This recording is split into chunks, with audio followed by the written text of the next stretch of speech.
Peace family. Now joined in with Brother Jabari or Chairman Jabari or Daddy Watoto, that you may know me from. We have a great episode that we're going to have here today. We're going to be talking with my good brother, Brother Richard Raw.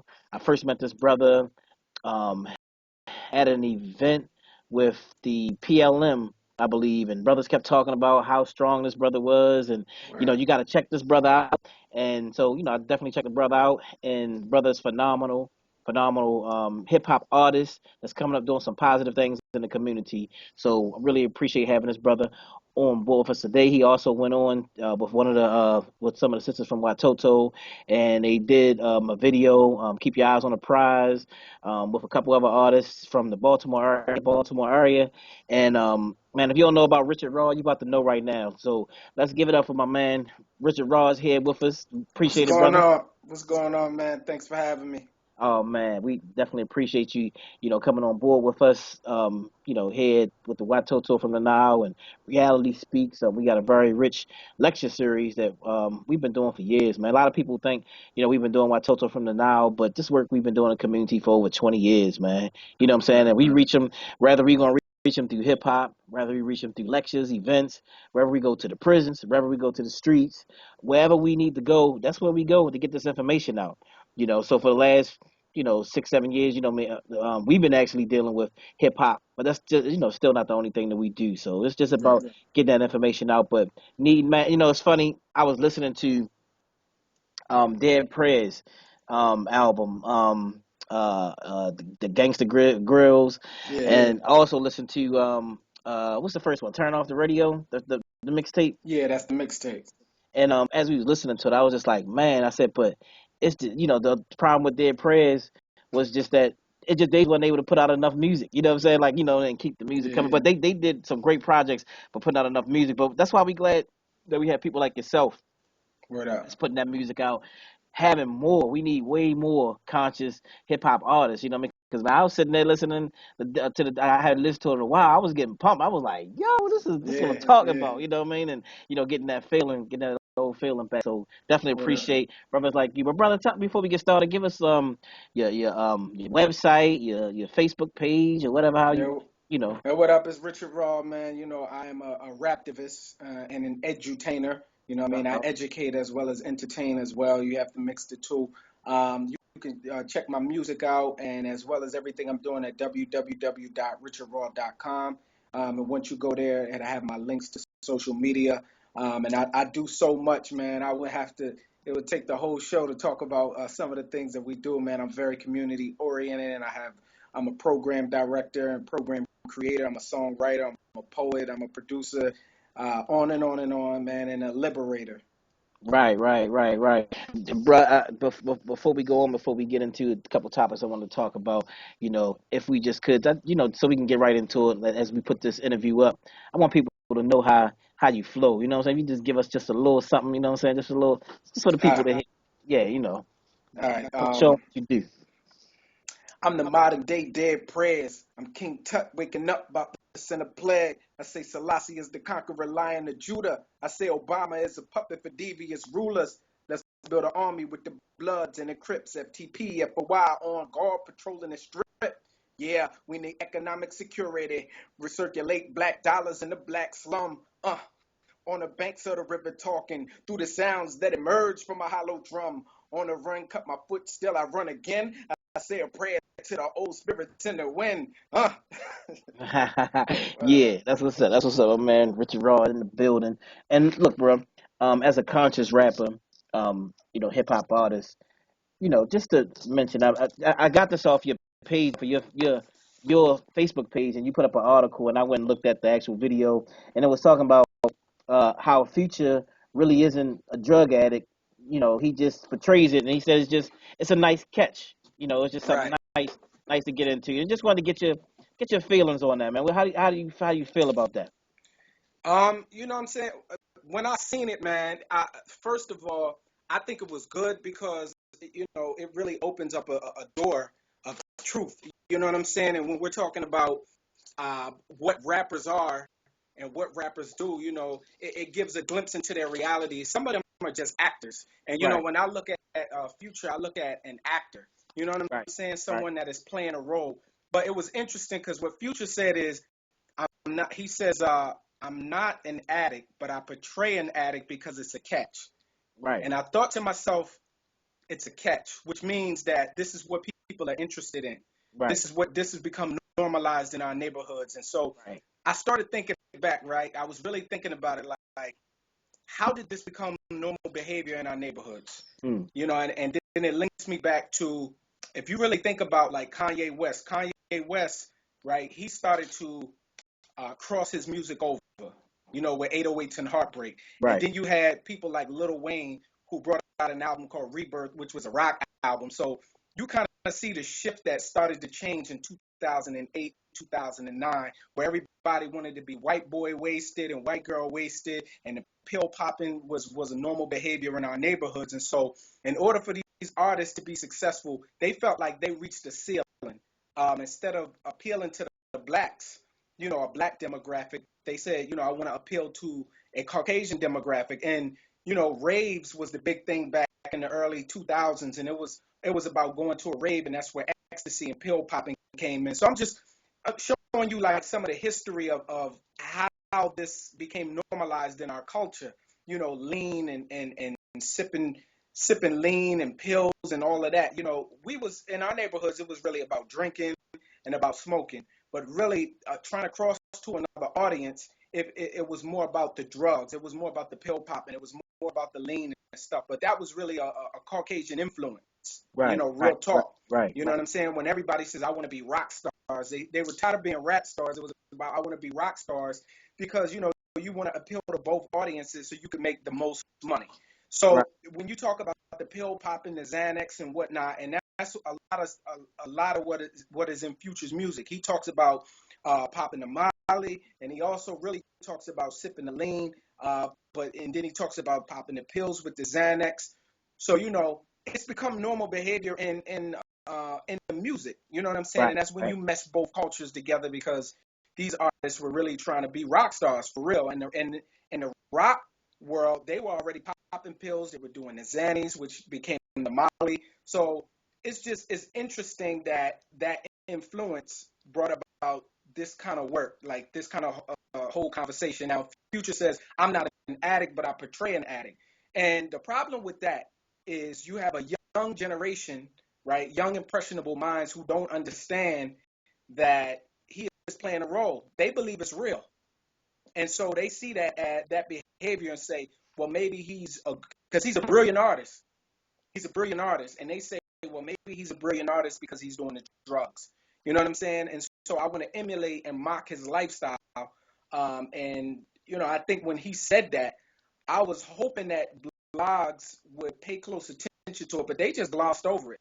Mm-hmm. It was a full interview, but I think that Right. was the meat of the interview, and they just glossed over it. So, I think what we got to realize and teach the youth is really that some of these artists are portraying a lifestyle. Some of these artists are actors. It's not real. They're making money. You know what I'm saying? Portraying a certain lifestyle. And so I think, we just have to educate the youth. We have to educate our youth and to teach them that most of this stuff isn't real. Right. Right. Right. I mean, but should we be in an uproar about this type of behavior? I mean, I'm just saying, I mean, as a man, I mean, and I don't know if you have children. I mean, I got three children, Mm-hmm. and I'm coming up in the city of Baltimore. But while he's playing and portraying it, other people are going out and they trying this stuff off of his marriage, They are. and They are. that's the danger of, I'm gonna play this role. You know what I'm saying? I'm doing this just to get some money. You know what I'm saying? Kind of sort of. You know what I'm saying? Like, I don't know. I mean, how should we be reacting as a community? You know Well, what I'm saying, behind the lyrics.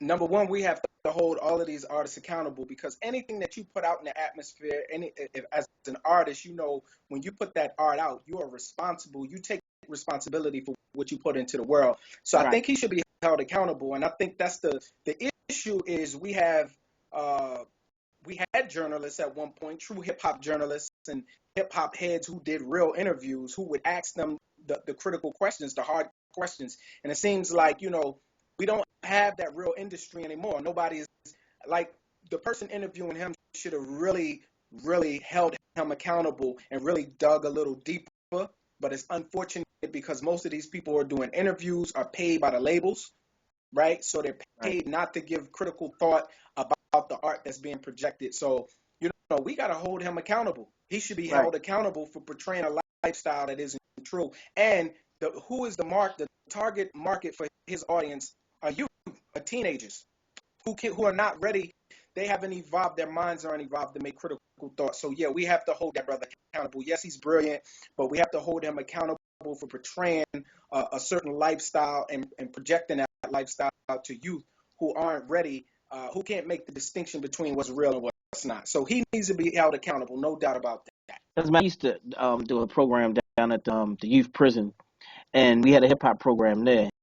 Yeah, And a lot of them would express, like most of them, before they actually did their crime. I mean, these were very respectable young guys, you know what I mean, whatever, you know what I mean, and very smart. But before they would go out and they would do their crime, most of the time they get high, they pop the pills, do whatever, and right. would throw the hip hop on. You know what I'm saying? To Yeah, for the influence and to almost that they will become like a Frankenstein, like a whole nother being. yeah, You know what I'm saying? A whole nother, be possessed by the dark side of the drugs, the alcohol, right. and the music to back it. You know what I'm saying? And it's hard because I mean, with Watoto from the Nile with the girls, we actually did some songs, man, against the drill. Like we did, Trinidad James came out, and he became popular with Pop the Molly. Woo. He's the one. Yeah, he's And, definitely and one of the pioneers of that conversation. oh yeah, and so we just redid his song. You know what I'm saying? Like kind of like what I mean, like kind of like, hey, hold up, you want me to use drugs? You want me to do? And let me get it straight because oftentimes I think people think that we just showing hate towards the young people. Let me say I'm out in the community. I love the community. I love the youth. I'm with Right, the. I often back them when other people are actually putting them down. right, At the same time, I understand that they're being used like a tool by the system of oppression right. to to actually do their work. You feel what I'm saying? And to actually, to keep people coming into their prisons, to make new addicts, to make new Yep. alcoholics, you know what I'm saying? So they're being used and they do it for money. Just like, when I look at a lot of the rappers, they're like overseers. You know what I'm saying? Right, Like on the plantation, to keep the other ones in check, to keep them going along with the program and stuff like that. You know what I'm saying? So, right. I mean, you know, but a lot of people are not paying attention to the lyrics. They're not paying attention. So you can go to a birthday party and they talking about pop the Molly, I'm sweating. I mean, like, how can you be at a 5 to 10 year old birthday party and everybody and they doing the dances? They got one here. I don't know if you ever heard in Baltimore, um Lil Scooter, and Yeah, I think I heard of him. yeah, and they got dancing. It's called Scramble Coke and Smack. Is what I'm saying? Wow, It's called the song is called Bird Flu. Yeah, and wow. that's the chord like Achoo. I think I got the bird flu. You know what I'm saying? It's a whole Yeah, song, and then and they love it though. He's oh, and then popular. oh, he's popular, man. And in the video, like you see like people who are addicts in the video, and they kind of nodding off in the video, and it's like and then they got the little children on the side, and they doing the actual dance, which is the dance of making the movement of making cocaine. Making it on the stove and on the oven and stuff like that. You know what I'm saying? And Yeah, this, brother. I mean, this is why we do what we do, and I'm glad that we have brothers like you that's out on the forefront that's talking about stuff like this. Like I said, and while we got now, so on the other end of it, he's betraying that life. You got people like Jeezy right now who they hmm actually calling if I what do they call him, the preacher or the minister or something like that? They call him kind of something like that. yeah. Yeah, I mean, now I am proud of. I mean, like he's trying. It seems like he's trying to And I have a applaud those. direction. Right, and I applaud that. I had a conversation with somebody, and they was upset. They said, Jeezy shouldn't be in that position. He made a living off of, I'm the snowman selling Right, coke. right, And they was upset about that. But I said, but look at him. I said, he is definitely trying to do something different. exactly. And I think he's not. I think the issue is I don't think he understands the issues in our community. He Right. doesn't understand enough. But he is attempting to try to do something different, and I definitely applaud that. I just hope that he would get into his studies to really understand the issues, because they're asking him issues about politics, and I watch and I cringe like, he doesn't truly understand. Right, But, right, right, but right. we hopefully we can get more education to him so he can make some critical analysis of what we face in our communities and how these things came to be. You know. no doubt, no, because he Because was, that's what we want, right? We want yeah, our artist who was once promoting snow. He seems like he's not even promoting that as much anymore, and it seems like he's yeah. definitely trying a more positive route, and that's what we want from our brothers. I've been watching and I've been following him, and it seems that that's the road that he's actually. I mean, because he's been meeting with Minister Farrakhan. He's been Yeah, meeting with a lot of folks. You know what I'm saying? So I think he's actually taking a different road. And like you said, and that's what we want. Like even when we did the song on Lil Wayne years ago, and a lot of folks, people asked me, would you ever do a song with Lil Wayne? I said, yeah, we'll do a song with Lil Wayne, but best believe if he did a song with us, it's gonna be talking about something, you know what I'm saying, something that's serious, you know what I mean? Something and he that's would. decent. You feel what I'm saying? Yeah, So he did a song on Distant Relatives. That was the Nas collaboration with the Marley. right, right, And there right. was a record on there, and I heard Hmm. and I said, look, he can rap, and Yeah, he understands some issues. But again, that's the point. Most of these guys are intelligent, yeah, extremely yeah, intelligent, yeah. especially to sell this type of product and to become this famous. Like I think Future's brilliant. I think he understands what he's doing, and he Right, showed that he's telling you what he's doing. This is what right, I am doing. You know what I right, mean? He's not hiding it. I am portraying an addict right, straight up. You know what right, I'm right, saying? right, right, right in your He face. straight no chaser. You know what I Right, mean? And so he's intelligent. You know what I mean? And it really talks about the values and the morals that we carry, especially in hip hop. It was all about getting money and getting out the hood, mm-hmm, right? That's what mm-hmm. became a part of the culture. And so when somebody does that, you know, they think that I can do anything, but you got to be responsible for what you put out there. Right, You got right. to be held accountable. You gotta be, and so, man, I'm hoping, man, soon that we can get a system, but we need to do this on every level, man. Even holding the rappers accountable, the entertainment industry accountable, the DJs, politicians accountable. You feel what I'm saying? Like, right? as we start to unify as a people, we got to be able to hold everybody accountable. You know what I'm saying? Because a lot of times, like people just want to blame the young people and the children. You know what I'm saying? Right. And they just come into a system where it's already messed up. The family structure is already broken, and we understand why a lot of them choose the road and why they actually just get involved and why they just say, hey, look, I'm trying to make money, this, that, and the other. You know what I mean? We put them in this, but we got to start to hold them accountable, and we got to make a change at the same time. Like I know brothers like yourself, you got programs that you actually getting ready to start where you're gonna be reaching out to the youth, where you're Yeah. gonna be trying to get them to see another way, that there are other options. And this is a teaching tool at this point. So I'm glad that Future said that because I know the young people are invested in Future. Right, So when I sit them down and I'm talking about who's your favorite MC, who's your favorite rapper, who you listen to, I know they're listening to Future because he's hot right, right now. right, So it's an opportunity to bring this up and say, did you know this about Future? Because I'm pretty sure some of them may not have seen that. So right, it's a good idea to sit them down and let's have critical dialogue about what Future is portraying. right, He's not an addict. He's not right, on drugs. He's not doing drugs like that. This is a businessman. You know right, what I mean? And then show them because our youth are so smart. Some of our youth can see through it. When I was, I look at it like some of us work in corporate America, and mm-hmm, some of us work for companies that exploit the poor, that take homes from the poor. You know right, what I'm saying? With right, subprime mortgages, and we work in banks, and they give out subprime loans, and they're discriminatory in their lending practices. So look at what you're doing in corporate America. So I mean, it's the finger is pointed at everybody has a responsibility with this thing, and those people are just should be held accountable the same way Future should be held accountable. You know what right, I'm saying? right. I agree. I agree. And, It's a rabbit hole we go down. And look, and check it out, man. At the same time, what I'm saying, like while we looking at these artists like Future and all, we at some point we got to go right directly to the problem. You know what I'm saying? Like, Right. these people who own these record companies, you know what I mean, these Jewish owners, you know what I'm saying, the white power structure who's actually putting out people up to it, you know what I'm saying, and say, hey, here's some money. Here's, here it Yeah. is, here it is. And at some point we got to get to them. And then it got to trickle down to the radio station. It's a system, man. It's a Yeah. system, you know what I mean? And so we just go, you know what I mean? Like, sometimes, we're approaching, even when we wrote the song about Lil Wayne, um, you know, it wasn't just about Lil Wayne. It's about the white power structure. He was there at the time because, he was a representation during that time. He was hot. He was on fire. And he actually was doing that promotion. So it was like, okay, we asked him, would you call your daughter this name? You know what I'm saying? Would you promote, why would you let your child take drugs? And so, like I said, why they think it's a game, people are actually dying from these drugs, man. I mean, like I said, we here in Baltimore, they popping these pills, they really doing it. So you can Hey, play with it, but they doing it. you know what else is interesting? Lil Wayne has suffered from addiction, no Oh doubt yeah. about Oh that. yeah. Yeah. I Yeah. know addicts when I see them, man. Yeah. I've Oh been yeah. out there, Oh right? yeah. He suffers from No. addiction, and now he's owed what, over $52 million, Wow. Wow.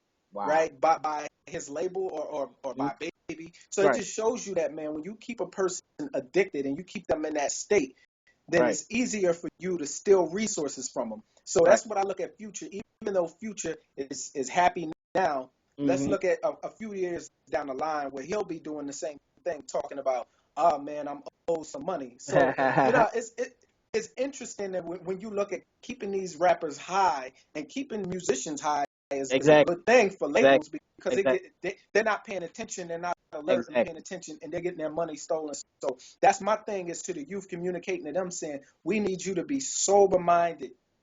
A Right. sober mind when you're handling business. You're at work. You need to Right. handle your business. Right. You know what Right. I'm Right. saying? And so I can even tell you, man, when I stopped drinking and smoking, man, uh, I started handling. This is why my career has blossomed, because I gave all of that up. I wasn't sober minded. I wasn't paying attention, and you know what I'm saying. I'm just, I'm high, and then when people are coming up to me trying to make propositions for business and whatnot, I'm missing opportunities. And now I'm sober minded. So when I'm working and I'm out there doing my thing, man, I'm sober minded, and it gives me an opportunity to get more opportunities.